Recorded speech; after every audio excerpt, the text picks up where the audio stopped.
بعد كل الوحوش وكل العواصف وكل الاختبارات فضل فيه عدو واحد ما سابش أوديسيوس في حاله، بوسايدن.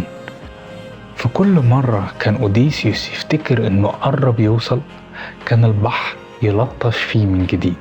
يمكن لو بصينا للأسطورة هنشوف بوسايدن ده غاضب، لكن لو بصينا بعين الوعي هنشوف الحياة نفسها. البحر هو الحياة، يوم هادي ويوم بيلطش فيك، يوم الريح معاك ويوم ضدك، وانت ما تقدرش تمنع الأمواج ولا تقدر توقف العواصف ولا حتى تتحكم في اتجاه الريح، لكن تقدر تتعلم ازاي تمسك الدفة. وده واحد من أهم دروس علم النفس، إن في فرق بين اللي تقدر تتحكم فيه واللي لازم تتقبله.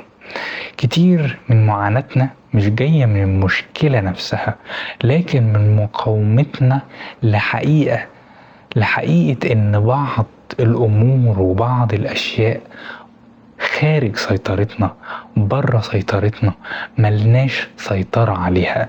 ناس كتير بتضيع عمرها بتحاول تغير الماضي أو تتحكم في تصرفات الناس أو تمنع الحياة من إنها توجعها وتؤلمها، لكن الحياة عمرها ما وعدت حد إن البحر هيفضل هادي.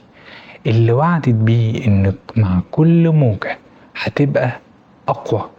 أوديسيوس وصل لآثيكا لبيته مش لأن البحر هدى، لكن لأنه اتعلم يعوم مع البحر، يعوم وسط العاصفة. ويمكن دي تكون الرسالة الأهم في الأوديسي كلها، إن السلام مش إن الحياة تبقى من غير مشاكل، السلام إنك تبقى ثابت حتى وهي مضطربة، حتى وهي بتضرب فيك. وفي الحلقة الأخيرة هنرجع لآثيكا للبيت وهنكتشف إن أوديسيوس لما رجع بيته ما كانش هو نفس الإنسان اللي خرج منه من 20 سنة.